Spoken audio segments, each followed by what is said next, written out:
Stephen, congratulations, signing a new deal. How do you feel?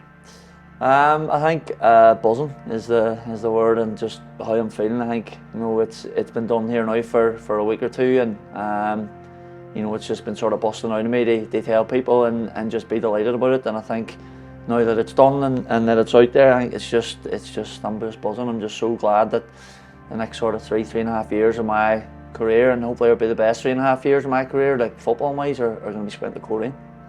I know I came into the change room on a Saturday and you immediately pinned me and asked me when this was going to happen, which was news to me because I didn't even know the deal was done. But obviously everyone at club's delighted that you're going to be staying for another 3.5 years. And just that just know it, as I say, it's probably been done here for the guts of sort of 10 days, 2 weeks, and just they sort of to be able to get it out there and tell people, and obviously that sort of close circle know and stuff, but my dad knows, and he's been busting his hole to tell people as well, because he's proud as punch, and he's delighted that for the next 3 years he'll have his Saturday sorted up the stairs way up height and stuff. So no, look, again, just really delighted, and really glad that the club and Oran and everyone wants me to stay, and I'm just really pleased to come up my future at Coleraine. Let's rewind back. When you signed your initial deal at Coleraine, did you feel that your stay at Coleraine was going to be this long and in part be successful because you've won stuff here and had big moments at Coleraine?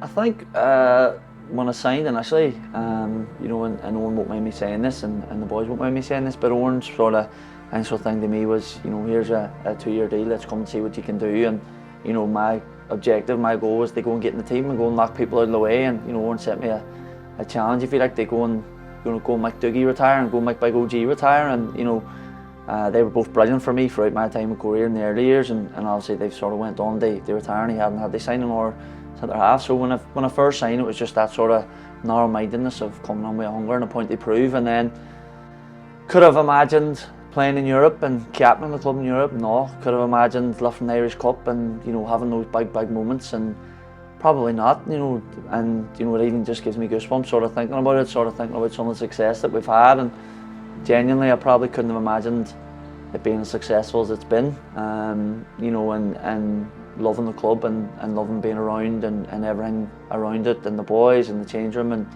the gaffer and the board and everything around the place. I didn't think I would have. I just probably couldn't imagine it going as well. And as I say, just sort of being so proud and having such a great time. You're a leader within that change room. It's very clear to see. Spend any time around you and the squad. But with that comes a degree of scrutiny that a lot of players don't have to stand under. We just chatted off camera there. You're normally the first that I drag out anyway if there's been a difficult match we went through. Like, what does it mean to you that you're seen in that light in the football club as a leader? I think having that responsibility is something that that makes me proud as punch. I think if you want to take the responsibility and the accolade of being captain of the club in Europe and lifting an Irish Cup and lifting the League Cup, you have to take the other stuff that come with it as well. And that's not me complaining about it. That's part and parcel of it. And I'm more than happy to carry that load and bear that responsibility for the boys, and bear that responsibility for young players and stuff at times, because it hasn't all been plain sailing. We've had some brilliant memories and some brilliant times, and since I've been here. But there's been times where it has been tough, and there's been times where there has been questions asked, and there's defeats and sort of poor runs here and there. They've definitely been few and far between, but they go and stand and face the cameras, or go and stand and speak to fans and give people your time, and have that accountability. It's something that it can be tough, but it's something that that I've learned to deal with, and I don't mind doing it as well. See, for me, the most important thing, and it's great being a leader and being part of the change room, and we have lots of leaders in the change room, but for me the most important thing is that the rest of the boys play well and do well. And for me on a Saturday, my own performance doesn't. Yes, it's important that I play well and that we won and whatever, but if I can get the boys around me playing well and make sure whoever's playing beside me to the left and the right is doing well and doing their job well, I know that we're on my half a chance. So it's something that comes with it, and I think something I thrive on. There's something that I really enjoy doing, and I do like looking after the boys and making sure that in our change room that we're looking after each other, and that we're sort of protecting the boys in one wee sense as well, you know, especially the young players, you know, trying to keep them off social media when they don't need to be on it, trying to keep their heads, you know, level when we're running and scoring goals and doing well. And it's just something that I love doing. And as I say, you know, you take all the stuff that comes with it, and you know, and meeting fans and speaking to people and giving people your time after matches and around the place, and that's just part and parcel of it. But the flip side of that is the rewards, is playing in Europe, captaining the club. You know, they some nights that we'll never forget, and getting nights that, you know, that'll live long with you, and lifting trophies. So look, it's been brilliant. It's been genuinely, you know, when he gave me the armband, I think after a couple of months of being here, I was, you know, in the back of my head, it was something that it had been a target. You know, I remember speaking to someone before I signed, and he said, "Just go and tell me you want to be your captain." And I sort of laughed, and I was like, "I can't do that yet. You know, I'm coming from the championship with a point to prove." And he said, "Well, you do want to do it, so go and tell him." And I was like, "No, I'll just bide my time." And after a couple of months, it sort of happened. So, and again, just the fact that, you know, I'm still the captain, that he still sees me as a leader, and the boys see me as a leader, and you know, it's just great, and something that I love doing. A bit of insight that not all fans is, what part do you think your professional career out of football have to play in how good you are within the change room and around the boys? I think, you know, so not everyone will know that the previous sort of roles in my career, I've been a youth worker, you know, working with young people coming from disadvantaged backgrounds and stuff. I've been a teacher in further education, you know, and I've had different roles working with young people and different people, just interacting with different types of people, young people, old people, people coming from, as I say, disadvantaged backgrounds, people coming from tough situations. And I think that life experience of dealing with people, first and foremost, before you're dealing with a footballer, has been a real good learning and a good grounding for me in terms of how we treat and how we react to people, and I think that's something that, you know, Warren's got that sort of background where he's a teacher and he knows how to treat people, and I think that sort of culture of respect and culture of hard work is something that comes from us and comes from, you know, the people that we have on around the club. And you know, that goes from top to bottom. I think, you know, even people like yourself, people on the board, people, the fans, you know, like, this is not, this club, the people here, who we are, we're hard working, you know, and that sort of, we're hard working, we graft, you know, we're humble, we're not arrogant, we go about our business quietly. We go, and you know, you won't see Oran after matches coming out saying X, Y and Z, you won't see players coming saying it. You know, we do our best. They have that sort of, to be Coleraine, and I think that's what Oran really wanted us to get back to after sort of rocky start of this year, was let's get back to being Coleraine, let's get back to being ourselves. And I think that's in me anyway, and in my personality, that's what I try and reflect to the boys and try and make our culture in the change room that sort of, yes, we all can go and enjoy ourselves, but we all work hard, we all dig in. You know, I think Newry away the other night was just the epitome of us, just at the minute, just players who aren't known for defending or mucking in, but the other night were brilliant. You know, the man stood up, done well, ran back, tackled, won the ball, got us up the pitch, dug us out at the back as well. Just brilliant, just a real good culture we have at the minute, and a good, you know, a good blend. I don't want to, you know, there was lots of changes that went on as the season sort of progressed with regards to training schedules and new players being bled into the squad. But you know, there seemed to be a change in our ability to keep clean sheets as you came back into the squad. When you have effects like that on a squad, what does it feel for you? Because I'm sure there's a pride that comes along with that, as well as there's a frustration when you're not playing. There was, I think, you know, for me in the first, you know, so I started the season injured. You know, I missed nearly all the pre-season really, and you know, it can be tough when you're not playing. Sometimes you have to put your trust in the manager, even when you're kicking your heels and thinking, I want to be playing here. But everyone knows me as well as I know myself, in the sense that I probably need a couple of games to get myself up to speed in terms of they get me sharpness, and whereas there's boys who can just come on and play and be right at it straight away. So for me, it was about playing a few games for the 20s, and you know, credit to Marty and Divine and the young boys for getting back in and getting me sort of up to speed. And then, you know, for me, it was about just working hard and having that right mentality. You know, and I don't think I've done my best to make sure that when I'm not playing, that I still have that same standard, the same drives, the same mentality. And I think it would be, you know, a bit of a fraud if I was to not be myself when I was in the team and, you know, kick my heels in because I demand the players are are working hard and being themselves when they're not in the team as well. So for me, it was just about working hard to get back on. And I think then when I got back on, and I don't want to sit and say I can't take the credit for it all, because it definitely is not just me coming back on, but I think we had a real good change of mentality. I've spoken about it before. There was a collective mentality that we were conceding too many soft goals, and as a group we've sort of changed the way we played a wee bit, but coming back on and just seeing the shift in mentality is probably the biggest.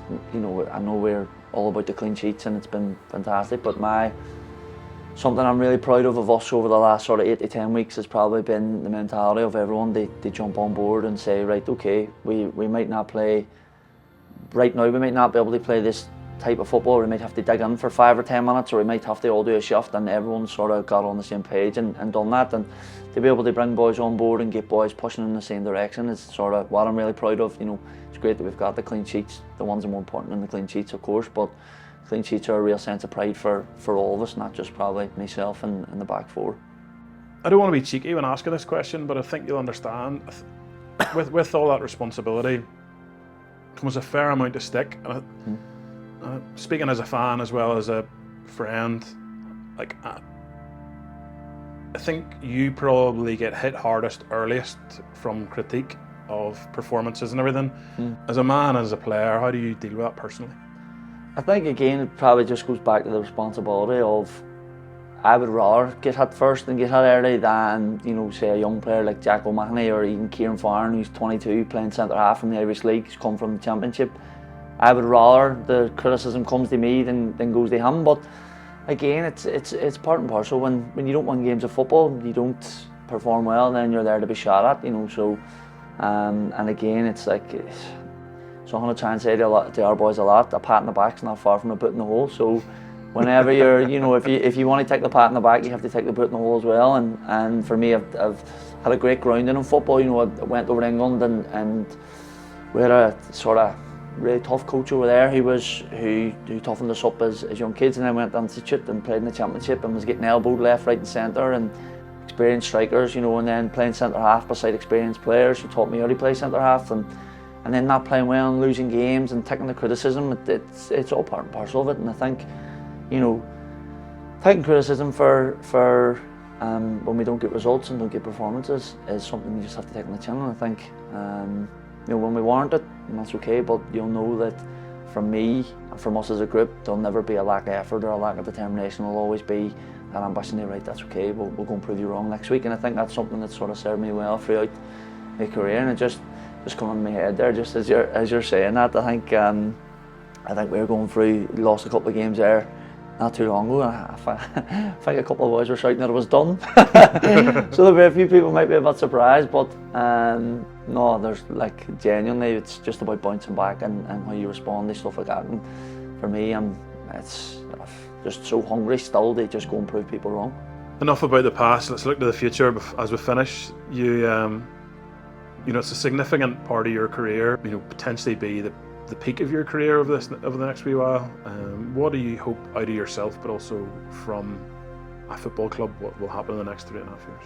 I think I would agree. I think for the next sort of 3.5 years, I feel that the best football of my career is probably ahead of me. I think I've got to a place and myself physically and mentally where I'm sort of really comfortable with what I can and can't do, and what situations I'm good at, and what I can, there's still obviously room to improve, but I know what I'm really good at. So I think for me, the ability and the experience that I've had over the last 6 years has definitely improved me. And I feel like over the next 3.5 years, the aim is just a success. Is in my head, it's more European games, it's more cup finals, it's more silverware, and something for me, a big hope for me in the next 3.5 years would be getting married. Get married. she'll be watching this and she'll be saying that's better be what you're about to say. But I think for me, the real big thing for me is they won a trophy within the next 3.5 years with this group, with this club, and with my family, and my partner Jenny, and my 2 kids Ian and Lily, to be there as well. And I think I had a taste of that Irish Cup final in the weekend. She was only young, she wasn't even a year old, and that was brilliant.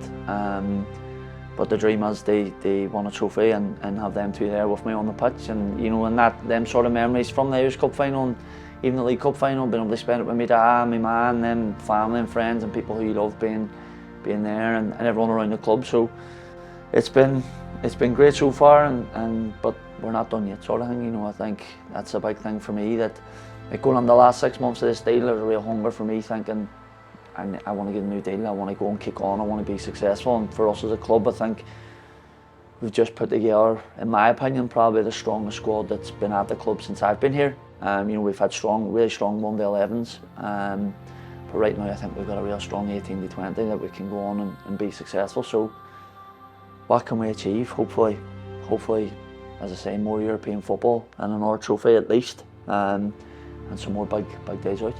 Brilliant. Stephen, I think, well, I personally am delighted that you're signed, because you're lethal, and I know if not all the fans, most of the fans will be as delighted, even the ones who may say you're done. Because hopefully I'll change their mind over the next 3.5 years, and then they can tell me. I think your performances over the last few while have definitely proved this, that there's still more to come, and your best place is being here. So we're delighted to have you here.